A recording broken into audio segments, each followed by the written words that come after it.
Hi all, welcome back to the chapter Lines and Angles. In the previous period, we have seen the angles and the properties related to parallel lines. Now let us move on to the exercise 6.2, question 1. Find x and y. Here we are given the shape with two parallel lines and a transversal. First of all, we can see that 130 degree and y are vertically opposite angles because they are formed in between two intersecting lines. So we can see there is an X mark which represents vertically opposite angles. So directly we can write angle Y, or Y is equal to 130 degree because it is forming vertically opposite angle, or simply we can say they are vertical angles. Now we need to find letter X. You can see 50 degree and X is forming a straight line. This is called linear pair. So we can write X plus 50 degree will give you 180 degree because this is a linear pair, or that's forming a straight line. From here, it's clear that X is equal to 180 minus 50, which is 130 degree. So X is 130 degree, and we got Y is also 130 degree. So both these angles are equal. So what can you notice from here?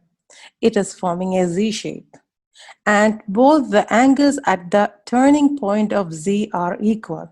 And we studied that property is alternate interior angles. So we know that if alternate interior angles are equal,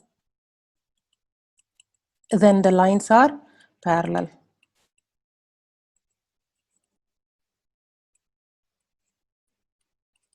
Lines are parallel.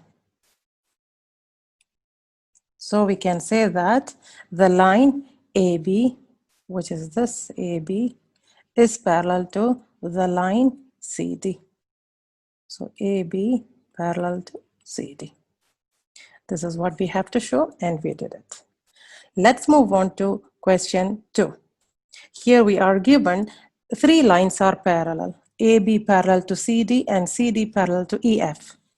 If you have two sets of lines which are parallel, then we can say that the first line is parallel to the last line, which means we can consider alternate interior angles between the line AB and EF. So we get X and Z are equal because they are forming alternate interior angles. Now let us see the ratio. Y is to Z is equal to 3 is to 7.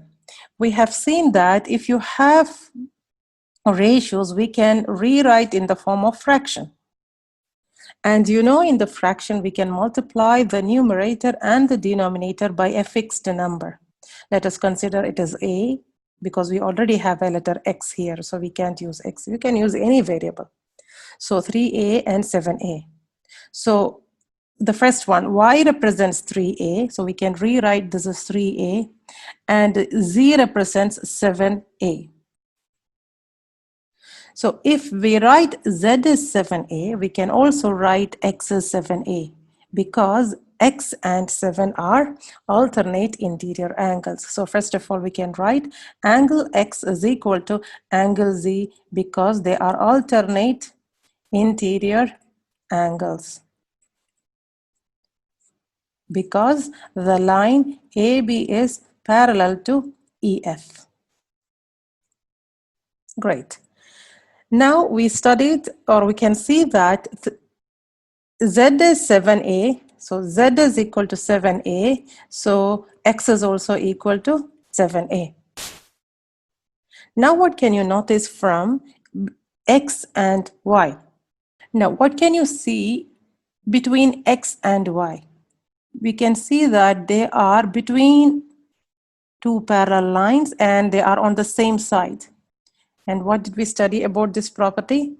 Same side interior. So we can say that X and Y are same side interior angles.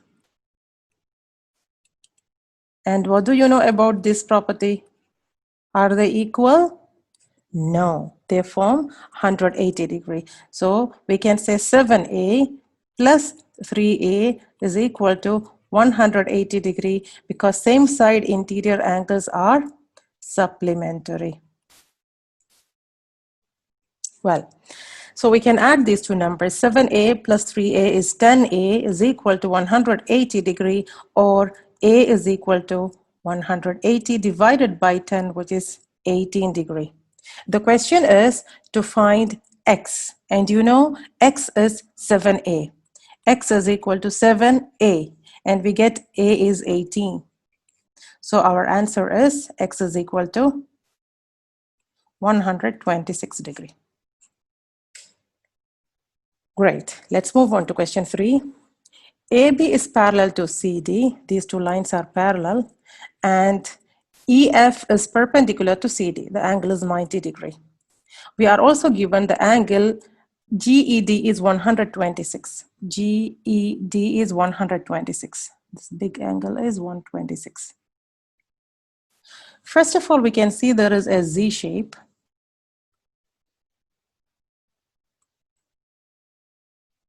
Because these two lines are equal, alternate angles are equal. So the angle which is formed at the bend down is equal to the angle which is formed at the top. So this angle will be 126, which is AGE. AGE is 126 degree. Why is it so? Because they are alternate interior angles. Next, we need to get GEF. GEF.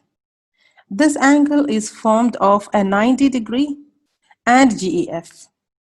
So we can say angle GEF plus 90 degree together is great, 126 degree.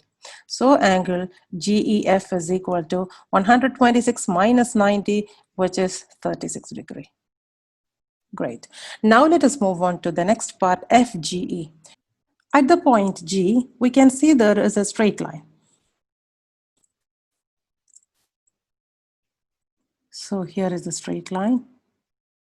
So AGE plus, let me call it as the letter P. So at G, angle AGE plus angle P is equal to 180 degree because it is forming a linear pair. But AG is 126 plus angle P is equal to 180 degree, or angle P is equal to 180 degree minus 126, which is 54 degree.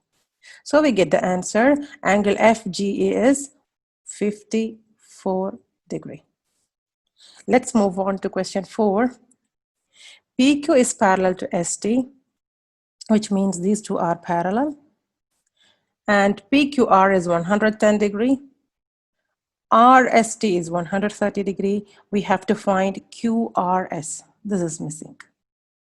They also give you a hint to draw a line ST parallel to R. This is a parallel line. If this line is parallel, you can see same side interior angles, the C shape. Yes, same side interior.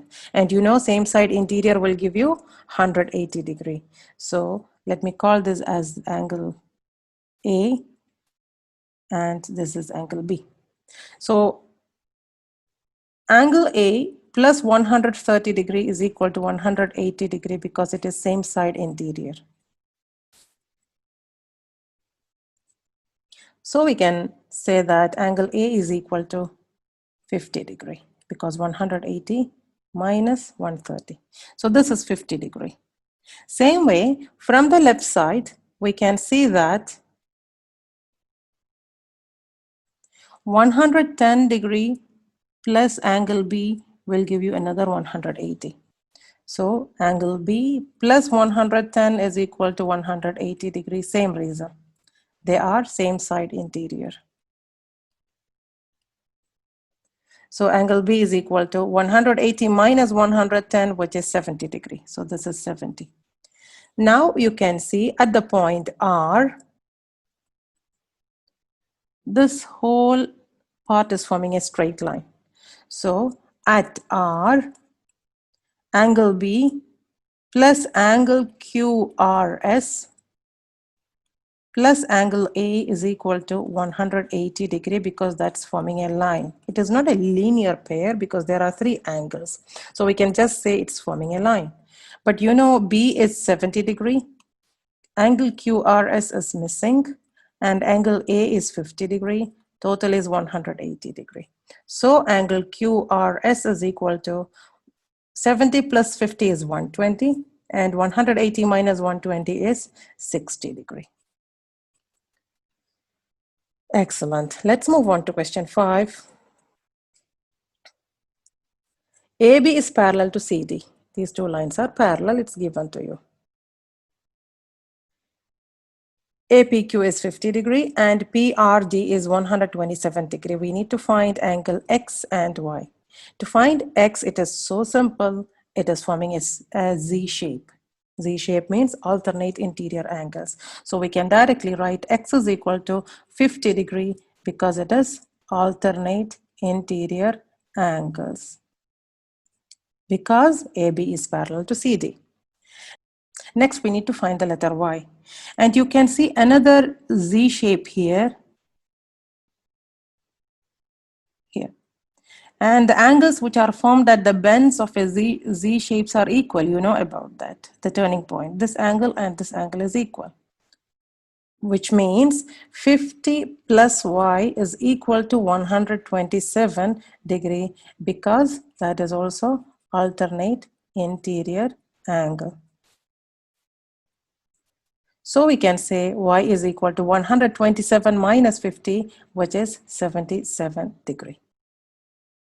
So we get the answer Y is 77 degree and X is 50 degree. Well, let's move on to question 6. In question 6, it's given that PQ and RS are mirrors. So let us mark it by lines. And they are parallel to each other. So these two are parallel. Now we have to show that AB is parallel to CD. We have to show that AB is parallel to CD. It is not given, so let us mark it like this. Now for that, we need to go for a construction. Let us draw a line BK, for example, any letter BK, which is perpendicular to PQ, and CL, which is perpendicular to RS. Because PQ and RS are parallel to each other, when we draw two perpendiculars from these two lines, they will also be parallel. So we can write, because PQ is parallel to RS, now you can say BK is also parallel to LC. Now, in physics, you have learned the laws of reflection. Angle of incidence is equal to angle of reflection. At the point B, this is the angle of incidence. AB is the angle of incidence. Let us name it as 1, and this is 2. At the point B, angle 1 is the incident angle of incidence, and angle 2 is the angle of reflection, and they are equal. Angle 1 is equal to angle 2. Angle of incidence equal to angle of reflection. At the point C, the same, let's name this is 3 and this is 4. So angle 3 is equal to angle 4. Now, we already know that BK is parallel to LC. So we can follow the alternate interior angles here because they are parallel, the Z shape. Angle 2 is equal to angle 3. So we can say angle 2 is equal to angle 3 alternate interior angles.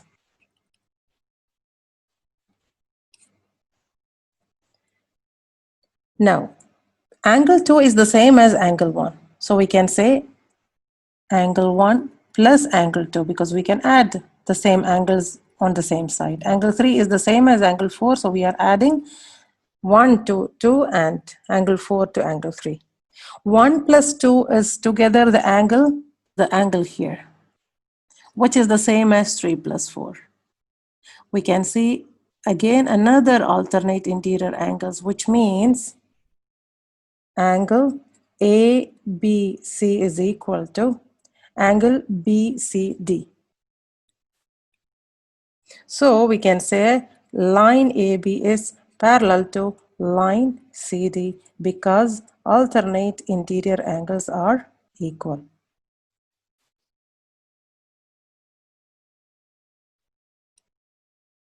So those two lines are parallel. That's we have to prove. AB is parallel to CD. That's all for today. See you in the next period.